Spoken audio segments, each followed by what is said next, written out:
Boa noite, pessoal. Domingo, 23 de agosto. Estamos aí para mais um bate-papo. Desta vez vai ser com a Ana Helena Puccetti, nossa primeira remadora a comparecer aqui. Vamos se conectando aí, pessoal. Anderson Barroso, nosso capixaba, tá sempre aí conosco aí. Salve, Anderson. Dá likezinho aí, convida, manda convite para a turma. Roberta Ferreira da Costa, minha cunhada querida. Iba Ribas, meu inseparável solta-voga eterno.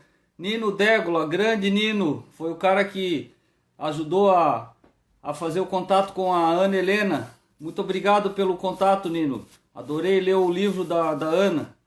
Tô ansioso para conversar com ela aqui mais coisas sobre as histórias de remador dela. Vamos mandar convite aí para os amigos, pessoal. Para o pessoal entrar aí e participar junto. Tati Aquino, salve Tati. Nós não nos conhecemos pessoalmente, mas a Tati rema no meu querido Aldo Luz. Bruno Roque. Bem-vindo, Roque. Bem-vindo, Bruno. Vamos enviar convite aí para o pessoal. Deixa eu ver se a Gilberta Ferreira da Costa, nossa assistente de palco e bastidores. Deixa eu ver se a Ana já está na área. Não, não é isso.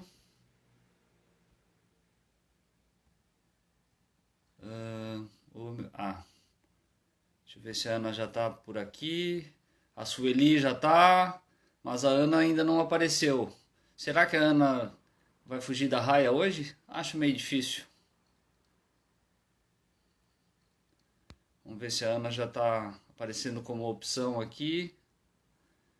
Não estou conseguindo ver a Ana. Próxima vai ser a Sueli, então. Eliane Schmidt Mesquita, a galega. Ó, Ana Helena Puccetti já está na área. Deixa eu ver aqui uma coisa. Ó, visualizar. Fazer pedindo conexão aqui com a Ana. Vamos ver se ela consegue se conectar. Eu acredito que sim. Ó, tá Olá, aparecendo. Oi, oi, Ana. tudo bom? Tudo jóia? Tudo Eu não jóia. sei o que eu não sei o que eu fiz aqui na minha tela que apareceu um monte de emoji aqui e Ah, eu não é? sei como é que pode. É... Aqui não apareceu nada.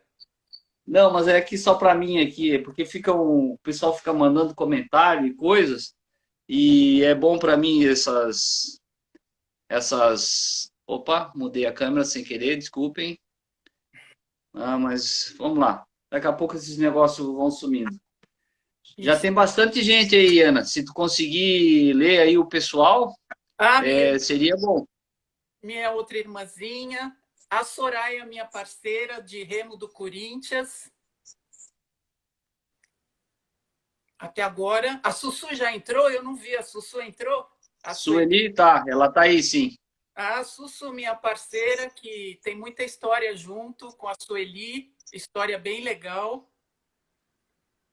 Oi, Nino. O Nino também. A gente foi para a Voga Longa, que é uma das minhas memórias mais preciosas, é remar em Veneza. Né, Nino? A gente remou lá em Veneza. Aí o final da regata foi meio diferente. Você já viu aquela regata Voga Longa? Eu fiquei sabendo dessa regata através do Nino. Ah, então, é muito barco. É tipo. Quando a gente participou, eram tipo 3.000 barcos. E aí, você imagina 3.000 barcos para encostar num pontãozinho. Então, assim, claro, não eram os 3.000, mas eram, sei lá, centenas de barcos e um pontãozinho de madeira. Imagina a briga que dava depois de 32 quilômetros remando debaixo de chuva e vento, todo mundo tremendo, querendo encostar no pontão, deu briga. E um monte de italiano, né? Tudo Um monte parlando, parlando. de... Nessa hora, o sangue italiano faz diferença para pegar a preferência no pontão. Que legal, Ana. Olha, eu estou muito contente de falar contigo aqui, porque Tu és a primeira remadora a aparecer aqui para bater um papo conosco. Oh, que bom. E eu tenho falado muito, até aproveitei o gancho hoje, o Luiz Fernando, o presidente do Martinelli, está nos prestigiando, como sempre, aqui. Ah, que... Eles postaram uma foto da Miriam Jesk. Se não me engano, a Miriam ela é namorada, noiva, esposa, não sei, do Diego Nazário. Eu acho que é isso. Se for uma besteira que eu estiver falando, por favor, me corrijam aí. Mas eu sei que ela tira umas fotos maravilhosas. Ela faz umas fotos muito, muito bacanas. Aham. E ela postou vários esquifes de meninas alinhadas assim, Ah, remando, todas eu, uniformizadas. eu vi umas fotos assim, do Martinelli. Isso. E Ah, o Fernando acabou de escrever, que o Luiz Fernando acabou de escrever que está certo, né? Que a Miriam é realmente. Já imaginou se eu tivesse feito um rolo aqui? não ia pegar bem. É. Não ia ficar legal. Então, eu particularmente, eu sou assim um fã inveterado do remo feminino. Eu acho que o remo feminino ele chegou no Brasil para melhorar demais assim a coisa. Eu acho que elevou muito o nosso nível, não somente pela aquela questão da truculência, né, que os remadores faziam questão de manter aquela coisa, mas na beleza da remada em si, porque acho que foi com o Beto Madrugas, o Fernando Madrugas, para mim é Beto, né? O Fernando Madrugas, ele estava falando que as mulheres, quando vão aprender a remar, elas estão preocupadas em aprender a remar. E os homens, quando vão aprender a remar, estão preocupados em aprender a fazer força. Ah, Quer mas sentar no barco e fazer força. isso, na verdade, né? Quando eu aprendi a remar, também era assim. Era sentar no barco e fazer força. Você não aprendia a remar, você aprendia a dar porrada na água. Pelo menos com o seu ar É, livre. Era assim. Eu acho que naquela época, como tinham poucas mulheres, né, o começo do remo feminino foi muito parecido com o que eles faziam com os homens, né? Não tinha uma coisa assim diferente. Então, era isso. Né? E para mim, eu acho uhum. legal começar com essa coisa do técnico que não sabia treinar mulher, entendeu? Então, ele treinava a mulher como se fosse homem e pronto. E isso aí foi uma coisa que eu escutei também do meu irmão, que foi técnico de remo durante muito tempo, e a gente estava relembrando as coisas, e aí eu falei em ti para ele, né? Ele disse, eu acho que eu me lembro dela assim e tal. E ele lembrou também daquele do 200 cor-de-rosa do Nino, isso aí ele não esqueceu.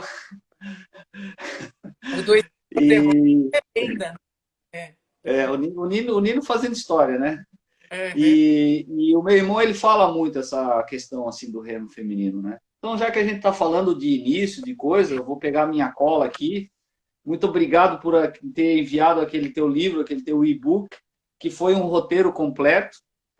E conforme a gente falou antes, Ana, não sei se a gente Ó, vai conseguir vou falar falar, tudo que a gente meu gostaria. filho. Ah, não, não é meu filho, é meu sobrinho. Falando que eu sou a melhor remadora. Você vê como é bom ter a família assistindo a live, né? Tá certo, tá certo. É bom, é sempre bom. Família dando apoio é tudo de bom. Com certeza. Isso aí é uma coisa que a gente vai falar aqui no meio dessas histórias aqui. Uhum. Bom, Ana, então, conforme a gente tinha falado, não sei se a gente vai conseguir falar de tudo que a gente gostaria. Então, se por acaso ficar uma coisa muito extensa e tiver faltando, aí a gente combina uma outra data para dar continuidade nesse Tá bom. bate-papo aqui. Então, naquela tua parte do livro que fala na tua apresentação, eu gostei que já na primeira linha tu definisse tudo para mim. Tudo que veio ali dali para frente foi tudo bônus. Tu diz assim que eu sou uma atleta amadora no sentido literal da palavra. E aí eu queria que tu explicasse mais com a tua com as tuas palavras aí. Ah, Eu sou amadora porque eu amo remar, né? Na verdade, o esporte amador, o remo é totalmente um esporte amador, né? A gente, ainda mais naquela época, né? Era muito difícil ter profissionalismo. Então, era um esporte amador. Ih, meu Deus, eu sumi aqui. Ah, eu espero que o meu celular não faça isso de novo. Mas qualquer coisa a gente tenta voltar, né? Não, qualquer coisa a gente conecta de novo. Isso. Então, assim, com o tempo, né? Claro que quando eu comecei a remar, eu não sabia que eu ia amar remar, mas o remo foi se tornando um grande amor na minha vida mesmo. Então, quando eu escrevi esse texto, que já foi um texto que eu escrevi quando eu já era master, né? Então, eu tinha uma história de amor bem longa com o remo, e como qualquer história de amor, né? A gente tem coisas boas, coisas ruins. Mas quando é amor de verdade, o negócio é para a vida toda e é uma coisa que te faz bem, né? Uma coisa assim que agora que a gente está passando aí por essa situação de pandemia, tudo, a gente vê a falta que faz. A gente está na água com as companheiras de barco, remando, competindo. Então, estou sentindo bastante falta. Isso tá sendo bem complicado, né? Ah, Antes de passar um pouquinho aqui, eu gostaria de salientar a presença de um cara muito bacana, um cara muito legal. Ele tira muito o nosso coro, mas eu gosto muito dele, que é o professor João Gonçalves. o João, Conhece o Joãozinho do VPA? claro que eu conheço. A gente teve junto em Banholes um centro de treinamento que a gente fez lá com a seleção brasileira. E ali foi também história, história. E por coincidência, bem agora que tu falasse isso de Banioles, o meu irmão acabou de aparecer, o mestre Dudu Ah, da ele Cuíca. também, o Cearinha estava lá em Banholes. Ele Uhum. estava lá, ele me falou que ficou encantado com o que viu lá, Nossa, naquele centro, na nossa, aquele lá cidade e tal. é água completamente transparente, uma cidadezinha super bonitinha. Foi uma coisa muito especial participar desse centro de treinamento lá com a seleção brasileira. Show, show de bola. Bom, Ana, então, que ano que foi que tu começaste a remar? Eu comecei em 84, na época eu era sócia do Espéria, e eu estava procurando um esporte porque eu era alta, então aquela coisa, né? Ai, meu Deus, de novo. De novo sumi aqui. E eu acho que ele some de vez em quando. Eu espero que não acabe a bateria também, né? Tu não quer pegar o carregador e conectar? O meu já Ele está conectado tá aqui. aqui do lado. Se ele. Eu acho que não vai acabar. Bom, então É, é, você eu acha acho, melhor acho que é bom já conectar, hein? para conectar, né? Caso eu vá sumir de vez. Que agora eu não vou conseguir apoiar aqui. Essas. Nunca fiz live, é a primeira vez, entendeu? Eu faço a live da minha mãe cozinhando, né? Não, tranquilo. Inclusive, eu falei para minha esposa ontem que eu estava escutando a chamada, ela falando, né, que só mostra as comidas ali, e parecia a dona Palmeirinha falando, a tua mãe. A Ah, voz, assim, o sotaque, a maneira de falar, muito parecida com a dona Palmeirinha. ela tá ficando famosa pelas lives. E E- ontem ela fez uma e foi muito legal. Mas retomando, né, o remo, eu Aham. comecei em 84 no Espéria, né, que é um dos primeiros clubes de remo de São Paulo, que atualmente não tem mais departamento de remo, mas naquela época tinha, né, e o técnico lá era o seu Arlindo Donato, que é ele foi uma pessoa muito importante para o remo de São Paulo, né? E Uhum. quando ele me viu, eu fui lá perguntar para ele, tinha um barco escola lá no Espéria, no clube mesmo, né? Aí eu fui perguntar para ele se eu podia aprender a remar e ele ficou muito feliz, né? Porque eu acho que eu fui a primeira mulher que se interessou em remar no Espéria. Então ele realmente, né, falou não, claro que sim, né? E começou a me ensinar. E aí foi aquela história que eu conto aí no texto, que o remo feminino em São Paulo estava começando. Então já tinha remadora no Paulistano, tinha remadora na USP, eu fui a primeira do Espéria, e o remo não acontecia como regata oficial, né? O remo feminino. As regatas eram só masculinas, e a partir daquele ano começou a ter regata feminina contando ponto para os clubes, né? Então passou a ser interessante para os clubes ter equipe feminina também.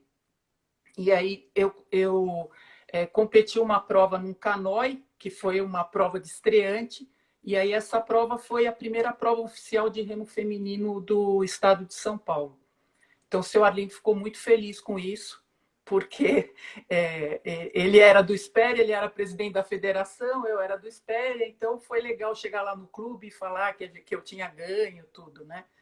E a partir daí que eu comecei a competir, porque eu não tinha ideia, quando eu comecei a remar, que eu ia gostar de competir ou que eu ia virar uma atleta competitiva. Mas nessa regata já caiu a ficha, né, que eu era competitiva. Vou tomar uma aguinha. Então, falando em competitiva, entrou um casal aqui que são bem competitivos também, que é o Gibran e a Fabiana Beltrame, que eu acredito que vocês já Uau! se conheçam ao vivo. Nossa, esses aí são, né, muito competitivos, e a Fabiana é uma coisa, né, para o remo brasileiro, ela é realmente uma pessoa que fez o remo brasileiro feminino existir, né? Então, e o Gibran tá lá do lado, né? Além dele ser um ótimo remador, ele é uma pessoa que, nossa, eu li o livro dela, né? E você vê quanto é importante ele estar do lado e ele apoiar e levar a filha junto e ela poder treinar e ficar tranquila. Então, isso aí é muito legal, né? Falando, né, nessa relação aí, Gibran e Fabiana, que são marido e mulher, aqui está na tua biografia aqui que em 85 tu te casasse, né? Isso Eu daí casei. ajudou, atrapalhou? Como é que foi essa história aí? Uhum. Olha, eu acho que, na verdade, assim, tudo que acontece para gente, de certa forma. Olha, celular Opa, caindo. tranquilo. Eu acho que foi uma coisa que sempre eu penso assim: bom, tudo que aconteceu me trouxe onde eu estou hoje. Então, eu acho que foi uma coisa boa, né? É claro que do meu casamento, eu tenho os meus 2 filhos, então, assim, é a melhor coisa que tem na minha vida. E eu acho que foi legal também, nessa época que eu estava casada e que eu remava, que eu tive os meus 2 filhos, o meu ex-marido me ajudava bastante, né? Porque eu sempre parei só durante a gravidez e, e eu voltava a remar logo que acabava o período lá de resguardo, né? Aqueles 40 dias depois do parto, eu voltava a Aham, remar. Então, eu deixava os meus filhos com o meu ex-marido, né? E aham, ele foi um cara que me apoiou e nunca chegou para mim e falou assim: ah, não, para de remar, entendeu? sim. Ele, eu acho que entendia que era importante, né? Que eu gostava, e ele, eu acho que percebeu que eu não ia desistir porque eu tive filhos, né? Então, a minha vida de remadora foi quase toda ela com filhos, né? Porque meu filho nasceu em 88, o outro nasceu em 91, então eu levava eles para as regatas. Depois que eu me separei, eu cheguei a levar eles para o Rio de Janeiro para competir e tudo, então eles todos me apoiaram, né? E no começo, claro, uma novidade, né? Então o pessoal ia na raia torcer por mim. Depois de alguns anos eles não iam mais, mas tudo bem, né? Eles estavam sempre torcendo de longe. Aham. Beleza, bom, aí tu já falaste dos filhos, eles nasceram, pelo que eu vi aqui, um foi em 88, né? 4 anos depois de tu ter iniciado, e o outro nasceu em 91, né? Isso. Então, os nascimentos aí acabam influenciando, né? porque tem toda a questão do corpo, né? Que tem que esperar um tempo para a musculatura voltar, para poder retomar com treinos e tal. E aí, em 93, tu coloca no teu livro que tu te separasse, né? E aí, como é que dali para frente complicou mais a situação? Como é que foi? Olha, você sabe que eu assim não lembro de ter tido complicação. É claro que uma separação é sempre uma coisa doída, né? Complicada, tudo. Mas eu acho que eu sempre tive, como eu falei, a minha família me apoiando, né? Então, por exemplo, quando essa que a gente conversou aí, que eu fui para Banholes, tudo foi um treinamento, acho que a gente ficou lá uns 20 e tantos dias. E os meus filhos ficaram com a minha mãe, né, com meu pai, eles me ajudavam. Então, meu ex-marido também sempre ficou com eles, sabe? A gente desde o começo teve guarda compartilhada, então foi uma coisa que não gerou grandes problemas. Ah, legal.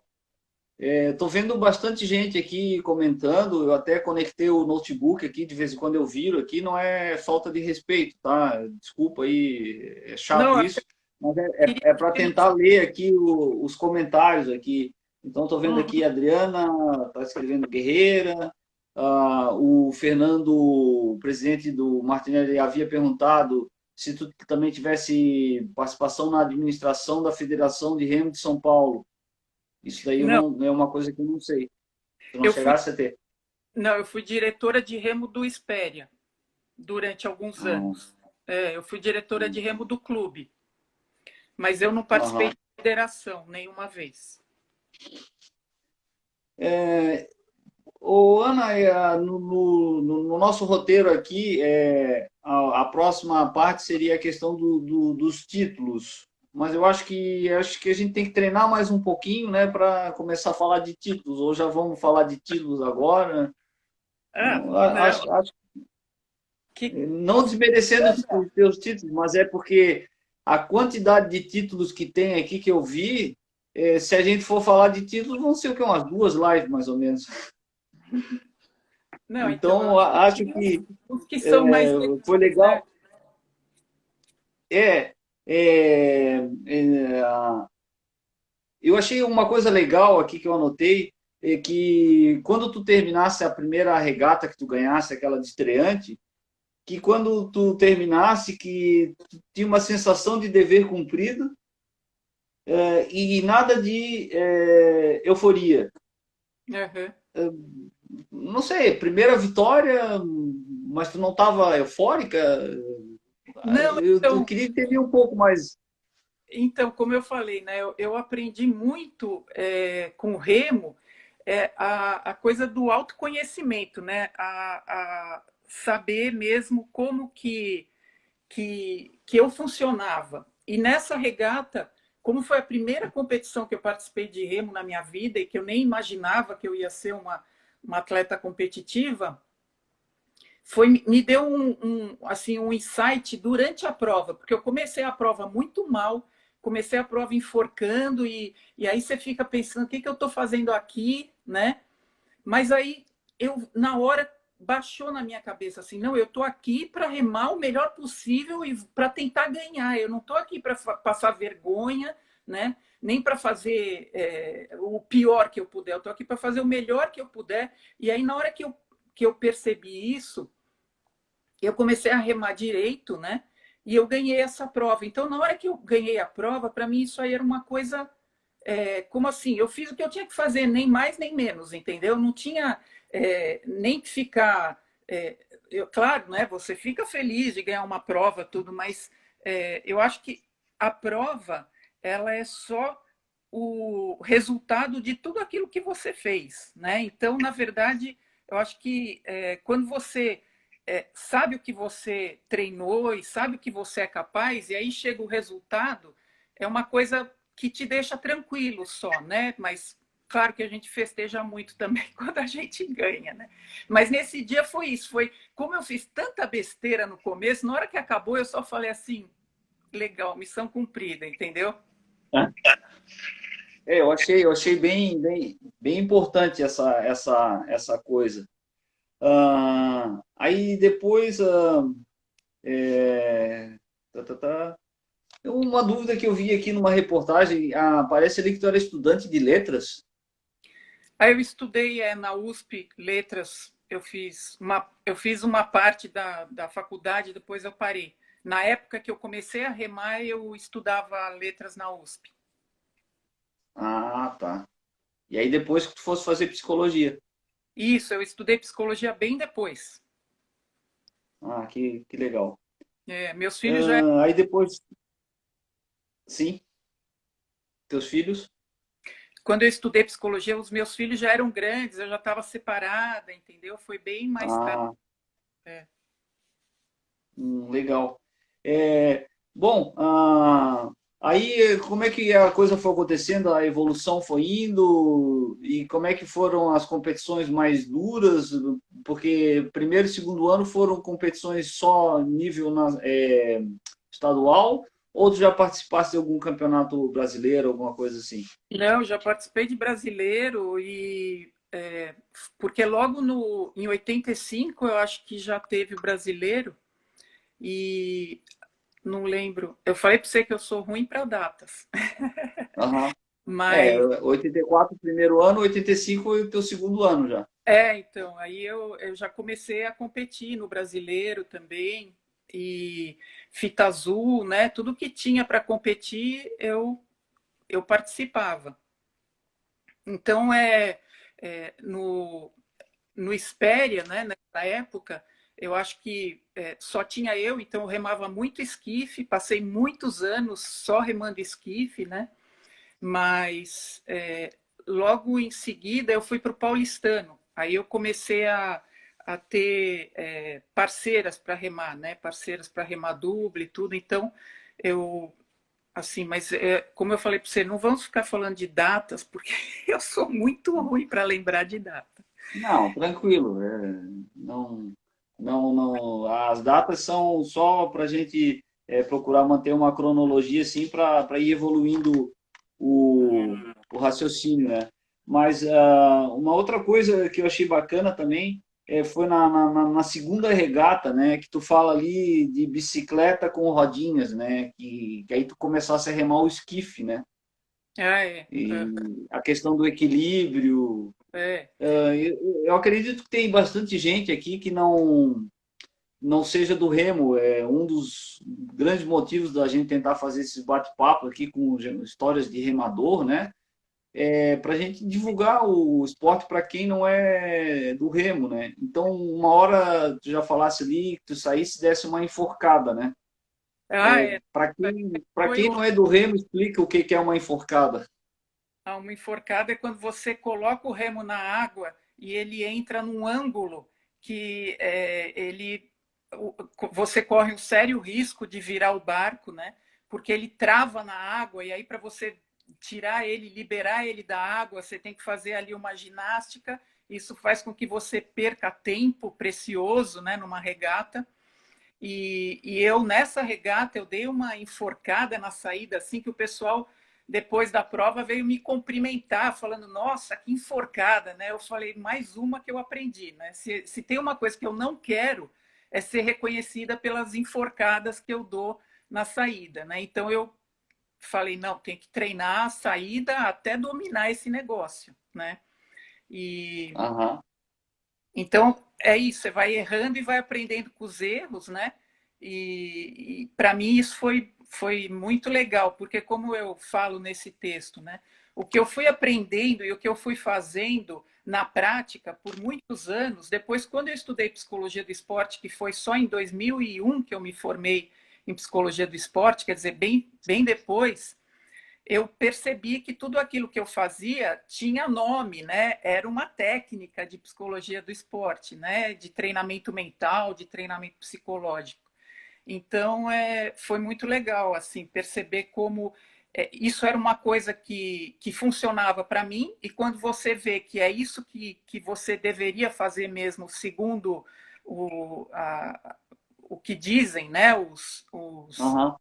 treinadores de psicologia do esporte, tudo, e para mim foi uma coisa que me deu essa certeza, né, de que eu estava no caminho certo. Aham.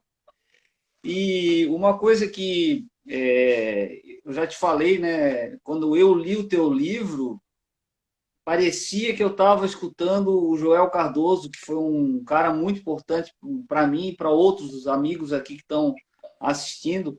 Ele era nosso técnico, ele era professor de educação física, mas ele era muito aqui, ó, ele era muito na cabeça, ele ia muito na nossa cabeça. E ele falava dessa questão da ansiedade ali. E Ah, foi outra coisa que eu anotei que eu achei legal, na saída, tu fala que a cabeça tem que estar focada. é. Então, e já que a gente anda todo mundo meio enclausurado, e aí em São Paulo vocês estão querendo remar e não conseguem, então vocês estão muito ansiosos. Como é que é essa história da ansiedade ali, da largada da partida, que tu começasse a te entender mais ali? Isso aí eu achei uma sacada muito boa tua.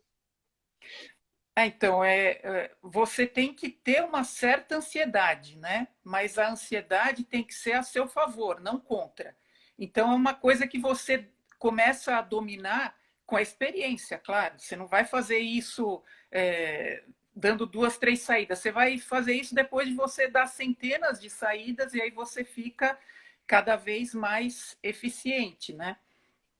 Aham, Então, na verdade, assim, eu comecei uma coisa que eu sempre fiz foi treinar e, na minha cabeça, imaginar que ali era situação de regata. Então, se eu desse, sei lá, 30 saídas num tiro, num treino, eu sempre pensava que tinha adversário do meu lado, entendeu? Se você imagina a situação de regata, na hora que chega a regata, aquilo lá já não é uma coisa tão diferente para você, porque na sua cabeça você já vivenciou aquilo muitas vezes. E o que a gente treina mentalmente, na verdade, te deixa mais preparado para você enfrentar depois, quando acontece na realidade, né? Então, eu ia sempre fazendo isso, né? E quem remava comigo, as minhas parceiras de barco, elas começaram porque eu, assim, o que eu faço pode ser que não sirva para todo mundo, servia para mim, né? Então, aham. mas quando eu remava, eu sempre falava todas as minhas estratégias mentais para quem estava remando comigo. Eu falava, olha, eu faço assim, olha, isso para mim é legal, né? Então, às vezes, para algumas pessoas não funciona, né? Mas eu gostava, porque eu acho que é importante que o barco também tenha na cabeça a mesma coisa, né? É importante que a gente saiba o que o outro está pensando ou qual que é a estratégia dele. Então a gente precisa se comunicar também, né? No barco. É, esse conjunto, essa preparação psicológica, todo mundo tem que ter, né? Se um dos colegas ali, um dos parceiros, tá dando um beriberi, como a gente chamava lá na época do Aldo Luz, lá, a guarnição vai estar atrapalhada, né? Então, É, essa parte psicológica aí é bem legal. E isso aí é até uma curiosidade que me surgiu agora aí, Ana. Eu acho que tudo dentro do barco tu devia exercer uma liderança bem forte, né? eu acho que sim. E eu não tenho problema com isso, entendeu? Porque você sabe que eu fui militar, né? Eu fui militar por Ah, não nove, sabia. eu fui militar da Força Aérea e aí eu tive que aprender a ter voz de comando, né? Porque aí você tem que comandar a tropa, tudo. Eu era tenente, então você tem que ter voz de comando. E aí no barco, essa coisa de você, atenção, sai, né? Essa coisa de você saber que você tem que dar ordem é o seguinte, é um segundo, é aquele segundo, né? Então, para quem foi militar, é muito fácil ter voz de comando no barco, né? E eu acho que isso aí, assim, as meninas que remam comigo, a Sueli, a Soraya, a Selena, o pessoal lá a Solange, eu acho que assim, de vez em quando elas devem falar, meu Deus do céu, como essa mulher é chata, como ela é mandona, né? Mas no final é sempre para o bem do barco, é isso que interessa, né? Você tem que pensar que aquilo lá é para o bem do barco, é o que você faria porque você quer ganhar e você quer ganhar por todo mundo, né? Não só por você. Então, normalmente não dá problema, entendeu? Elas não ficam bravas comigo, porque eu tenho voz de comando, assim. Até às vezes elas acham bom, elas gostam. Às vezes precisa ter um líder, né?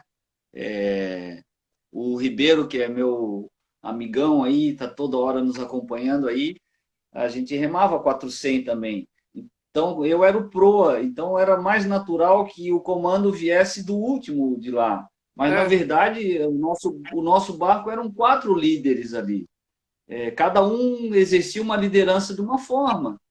aham, E não havia disputa, não havia quem é que manda mais. Não, não tinha isso.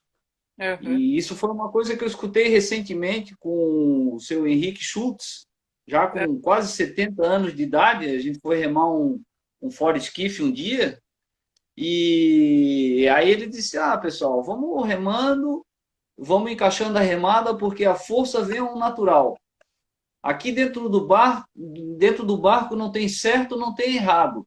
Não tem quem manda mais, quem manda menos. Não tem quem conhece mais, quem conhece menos. Aqui todo mundo conhece a mesma coisa e todo mundo manda a mesma coisa. O que manda aqui é o barco. O barco é que manda na gente. E a gente, para que o barco vá correto, a gente tem que fazer ele ser de acordo com o que a gente quer, né? Porque senão ele manda na gente, mas se a gente não manda coisa boa para o barco não vai andar, né? É. Então, É são, muito são coisas legal assim isso bacanas, né? de você ter uma guarnição, assim, de você ter uma equipe, né? E você ter essa sintonia pelo bem do barco, né? Você, todo mundo se esforçando, sabendo que a gente tem o mesmo objetivo, né? Isso é uma coisa muito legal. Assim, adoro remar. Atualmente, assim, se eu pudesse, eu não remava mais esquife, só remava barco conjunto. E eu remo barco conjunto com quem tiver afim, entendeu? Me chama que eu vou, né? Eu já remei com pessoal lá do Sul, com todos os clubes, aqui em São Paulo também, já remei em todos os clubes. E atualmente, até na USP, a gente tentou fazer aí, juntar todas as mulheres e montar um monte de oito, tudo, porque é muito legal isso, né? Quando você tem essa coisa do remo, você gosta, você ama o remo e você pode dividir isso com pessoas que também amam, que também estão lá fazendo o melhor que elas podem, né? Então, eu gosto muito de participar de barcos coletivos, né? E uma coisa que você falou de voz de comando, eu lembrei daquela história que eu conto também no texto, do Sul-Americano que a gente ganhou no Paraguai, que foi um título super importante que a gente ganhou, foi o primeiro título sul-americano feminino sênior do Brasil, né?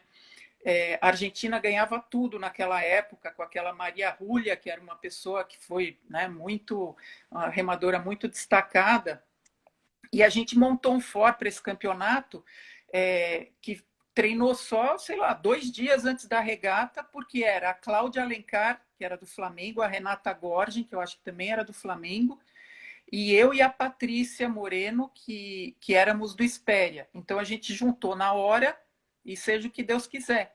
E quem era a proa do barco era a Cláudia Alencar. E aí na regata, você falou de voz de comando, ela veio pedindo 10 remadas, né? Então ela pedia 10 remadas, a gente soltava 10. Aí deu a saída e a gente foi, né? 250 metros, solta 10. 500 metros, solta 10. E aí eu vi que ela não ia parar de pedir 10.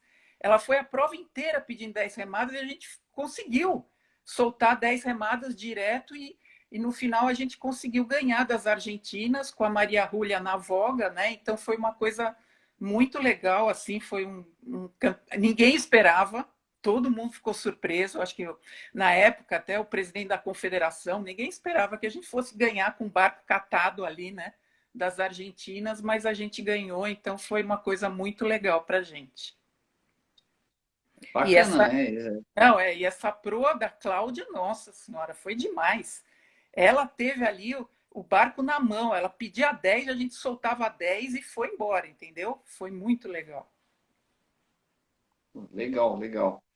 E teve uma outra coisa que eu achei legal das tuas ferramentas ali mentais, aquela coisa.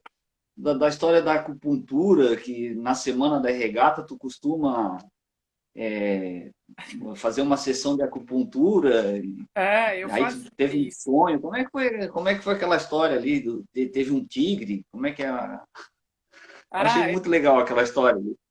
eu fazia isso quando eu era sênior, né? Atualmente, eu, como master, é tudo mais tranquilo, né? Mas como sênior, aquilo lá fazia parte da minha preparação mental para a regata, né? Eu ia na acupuntura, tipo, na semana da prova, e ele colocava também aquelas sementinhas na orelha, sabe? Que eu ia ficava com aquilo a semana inteira, e para mim aquilo lá fazia muita diferença.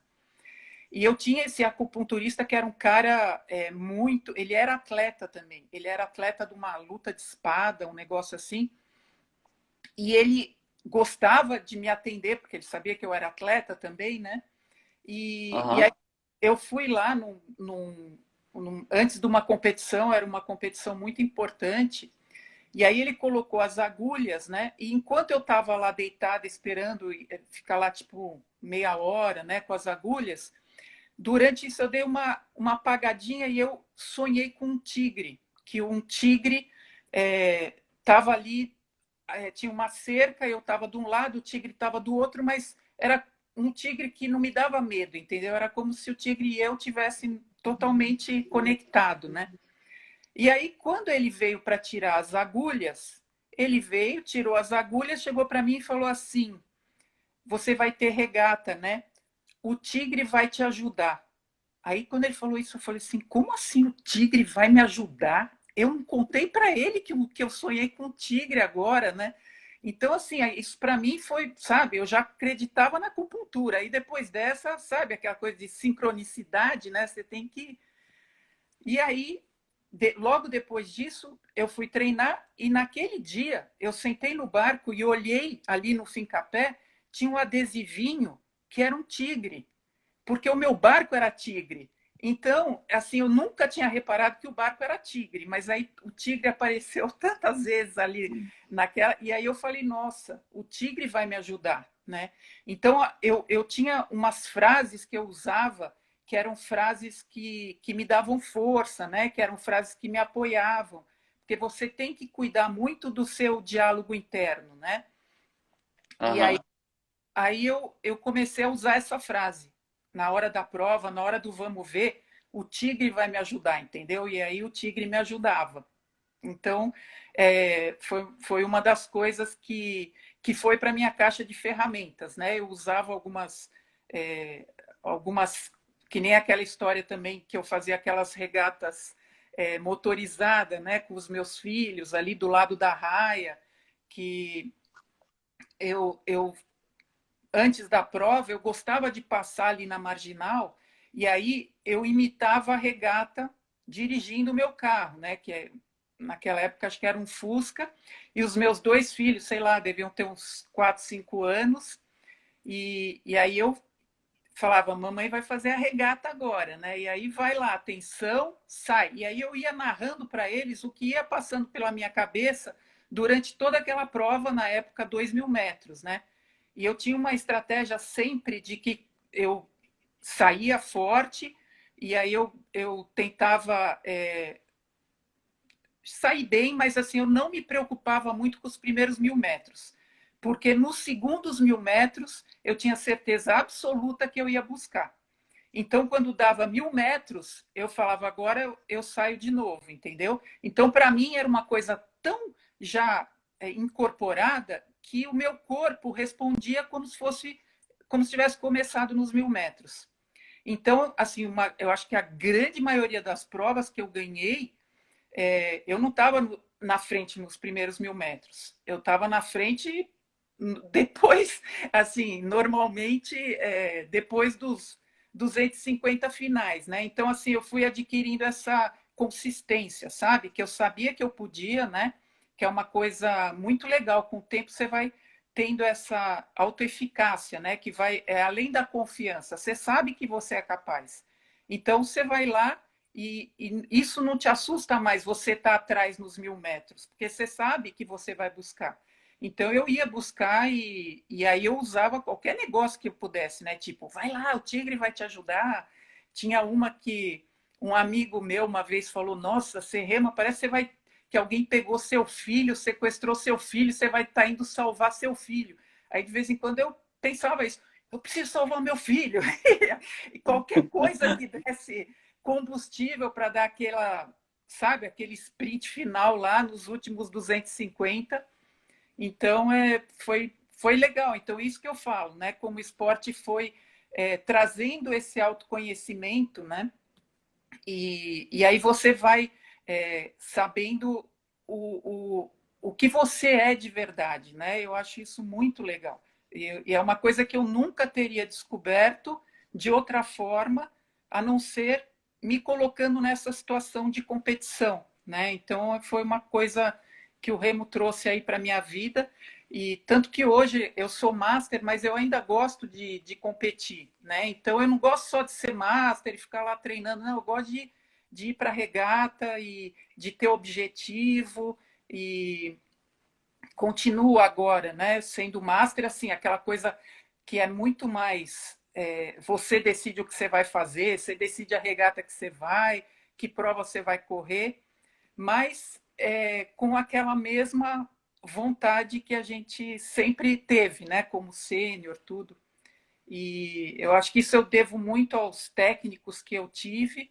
O Mansky, que foi o meu técnico que eu acho que me ensinou a ser desse jeito, porque o Mansky confiava muito em mim, né? O Mansky, ele sabia o que me fazia entendeu? Ele sabia o que ele precisava falar para que eu conseguisse me superar, né?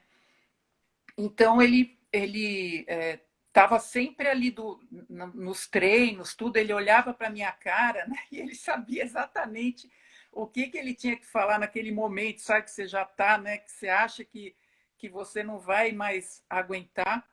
Então, assim, eu devo muito ao Mansky, né, a essa confiança que ele tinha em mim, porque às vezes eu sentia que eu não podia perder, porque o Mansky esperava que eu ganhasse, né? Então, assim, eu ganhava muito para que o Mansky ficasse, assim, entendeu? Eu fiz o que ele esperava de mim, né? Eu acho que Aham. quando um técnico consegue isso de um atleta, é muito legal, né? Você ter essa essa confiança que ele tinha em mim, que eu tinha nele. Foi uma coisa que ficou. O Musk é um grande amigo, né? E a gente eu vou admirar ele para o resto da vida. E eu acho que é recíproco. Eu acho que ele gosta de mim também para o resto da vida. Como é que ele te chamava, Ana? Ele me chamava de Alemoa. Vai, Alemoa. Guria, né? Porque é gaúcho, né? Então ele me chamava com os Aham. termos. Mas eu não tenho nada de alemoa na família, né? Eu sou meio italiana, meio caipira, meio francesa. Então, mas ele me chamava de alemoa, porque eu acho que eu tenho cara de alemoa, né? E ele sabia que se ele me cutucasse, eu ia eu ia render, né? Então ele sempre falava, ele percebia, eu acho que muitas vezes, que o que me dava força para continuar remando era a raiva, né? Então ele falava Aham. mais raiva, mais raiva. E aí, nossa, era assim, a raiva dele, a raiva de estar naquela situação, não sabia nem que raiva que era, mas, sabe, ele falava mais raiva e aí vinha mais raiva, né? Porque eu acho que o remo tem isso também. Às vezes você coloca na água uma energia, né, que tá sendo colocada num ótimo lugar. Imagina se eu colocasse essa raiva toda em outro lugar, né? Então você usa isso, sublimação, né? Você vai lá e faz uma coisa positiva com uma emoção que não é tão positiva, né? Mas que, na verdade, se você usa ela para um propósito bom, como era remar, né? Acaba sendo. Então, Aham. era legal isso. O Musk sempre pedia mais raiva, mais raiva. Ô, Ana, eu sei que tu estás bem na frente, tu deve estar uns 5 barcos de vantagem aí já. Tá tranquilo, a regata tá dominada, mas talvez a gente não consiga fazer o índice para ir para as Olimpíadas, porque nós já estamos com uns 50 minutos de conversa Vixe, e tá Maria, excelente o chegou papo. essa, Quando? quando o negócio está bom, a coisa vai. E Ah, eu sou obrigado a fazer alguns comentários aqui, porque tem muita gente comentando e eu não consegui ler tudo. A minha assistente eu, de palco e bastidores ah, se enclausurou lá e não está me dando as dicas que ela costuma dar. Tomara que ela escute aí essa coisa aí, vai ter um delayzinho e depois ela venha para me dar alguma dica aqui. Aí ela aparece no vídeo e tal. Eu acho que ela quer aparecer. Mas para mim não eu apareceu vi. nenhum comentário. Separou os é, comentários? Não, os comentários estão rolando. Não apareceu nenhum comentário. Eu estou achando que não tem ninguém vendo a live, porque não apareceu nenhum Não, nossa, comentário. tá, eu até vou aproveitar aqui. A Eliane Schmidt, ela falou aqui, ó, parabéns pela sua aula de psicologia esportiva. Tu tinha dito para mim que não ia falar de psicologia esportiva, mas tudo que tu está falando tem a ver com psicologia esportiva. A nossa assistente de palco chegou aqui. Eu já combinei com ela que é para ela não me bater ao vivo. Todo mundo sabe que ela bate em mim, mas ao vivo ela combinou que não vai bater em mim. Eu deixei a tesoura lá, né, junto com a minha costura, tá? Eu estou só escutando hoje. Hoje eu não estou anotando comentários. De vez em quando eu dou algum coraçãozinho, mas hoje eu estou só Pena, escutando. que pena. Eu queria que você tivesse anotando comentários. Que Ah, eu não peguei nenhum. é que eu tô hoje sem comentários porque eu tô com um bordado lá encalhado que eu preciso terminar. Aham, tá bom, tá desculpada. Tá tranquilo. Mas aí, aproveitando aqui, vários amigos meus que não são do Remo, Elton Fagundes, o Kaká Valmórbida do Varrinchuga, o Aldo Mundo Carreirão. Esses dias eu vi uma live dele. Ele virou jogador de basquete de cadeira de rodas depois de um acidente que ele teve com os pés dele, que ele usa prótese e tal. Emocionante os relatos dele, show de bola. Tomara que ele faça outra live com o professor dele. Fabiano Moura, que é amigo do futebol, está assistindo isso daí. Ele está perguntando se a Chica foi ver o Faustão. Não, ela está trabalhando ali na outra sala. E muita gente aí, nomes assim que eu não conheço, Ana, que imagino sejam teus amigos. E tem um comentário que o Nino falou aqui que tu tinha que contar uma história do aeroporto do Chile. Ah, Nino, fala sério essa história. Não, é porque a gente acabou perdendo um voo, porque você, regata de master, você começa a levar aquilo que você sabe que você gosta e que é bom para você comer antes de prova, né? Para você não correr o risco de chegar lá, não ter. Então, eu levava frutas secas, nozes, umas coisas assim, né? E tudo embaladinho, né? Só que chegou lá no Chile e os caras olharam a minha mala e falaram que eu não podia levar aquilo e que eu ia ser multada, era uma multa alta, e por causa disso eu, o Nino e a Sueli, acho, a gente perdeu o voo de conexão, porque eles enrolaram bastante e jogaram tudo isso no lixo. Então a gente teve que depois preparar de novo o nosso lanchinho de regata. Essa é a história. Mas, Nino, a É. gente tem outras melhores, né, do que essa. Ah. Mas então, Ana, ela deu uma carteirada no aeroporto, foi isso que ele falou aqui? Eu não, imagina, não dava carteirada. Bom, Ana, e que mais que a gente tinha visto ali? Tem mais algumas coisas anotadas aqui que eu não sei se vai dar tempo aqui, faltam mais uns 5 minutos, eu acho. Mas Puxa, uma mensagem que eu li, um comentário aqui que eu gostei foi da Eliane. Ela botou aqui tudo que eu precisava para continuar remando. A Eliane, ela começou a remar já, eu acho que como master já.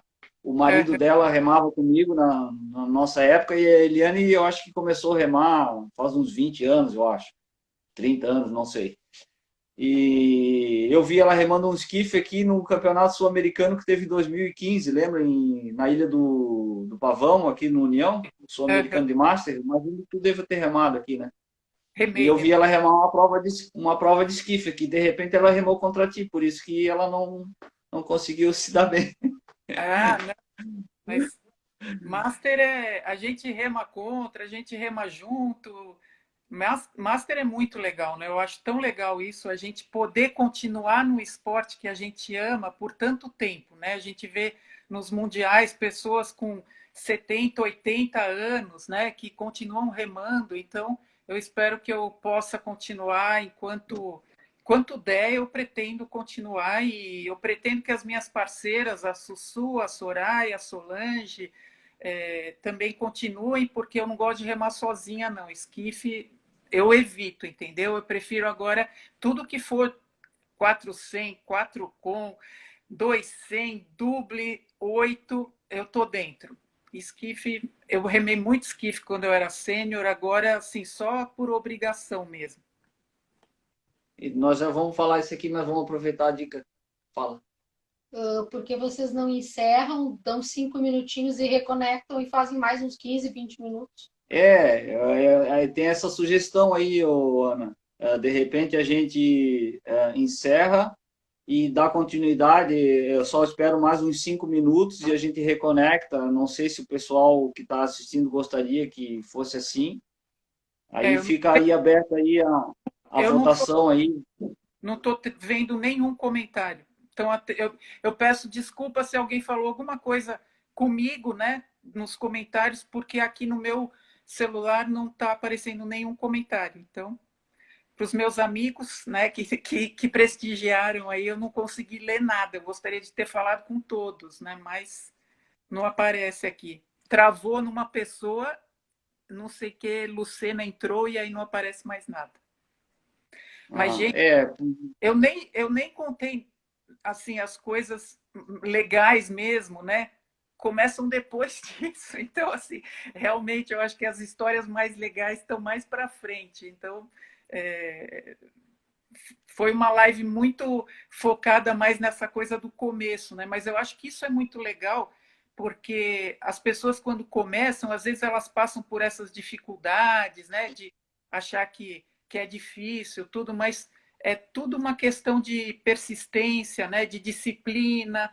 E por isso que eu falo no texto que o caminho para você se transformar, né, num atleta amador que realmente ama é esse caminho que é o caminho que é o caminho para qualquer grande amor, né? Dá trabalho, às vezes é bom, às vezes não é bom, mas você não pode desistir, né? Então, é isso que eu cheguei a essa conclusão, né? Como eu falei quando eu fiz o curso de psicologia do esporte, eu quis falar sobre isso, porque eu percebi como o amor pelo esporte é muito parecido com o amor por qualquer pessoa, né? É uma coisa que aham. você tem que cultivar todo dia, tem que cuidar todo dia, né? Ô, Ana, eu estou vendo aqui alguns retornos aqui, que não são poucos. Estamos aqui, continua, mais uma hora, tem que fazer outra. E aí agora fica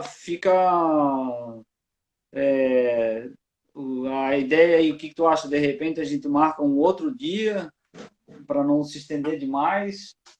Vamos ver o que que a nossa assistente fala. Várias pessoas estão falando para continuar e aí eu não consegui anotar o nome, mas o final do coisa era Sara, que disse que foi ela que levou a competir, eu acho que já quando eu já era mais Ah, velha. A Ana Sara foi minha parceira, a gente ganhou o Mundial em Sarasota, foi muito legal. A Ana Sara Ah, é remadora da USP. ah. Então, Ana, eu acho que daqui a pouco já vai aparecer o aviso aqui, ó. Uhum. Não, daqui a pouco vai aparecer o aviso. Então, acho que fica melhor a gente programar uma outra data para a gente dar mais sequência, que tem muitas histórias boas, né? Tem aquela do Duble lá, das duas palavras lá, que eu acho Da Paula. bem emocionante, aquela. É. E fica E em aberto aí. aham. Vamos marcar, a gente marca outro dia e a gente conversa, né? Eu acho que a gente tem história para conversar, né? E quando a gente fala de uma coisa que a gente gosta, uma história vai chamando outra história, então realmente eu acho que a gente poderia continuar aqui por horas, né? Mas eu acho que é melhor a gente marcar É outro isso dia. aí. Tá mostrando aqui 20 segundos para encerrar, então eu quero agradecer muito, muito, muito a tua presença e todo mundo. E daqui a pouquinho sai do ar, então a gente vai combinar e marcamos Beijo outra. a todos. E, pessoal, não vejo a hora de Obrigado. voltar a remar com vocês.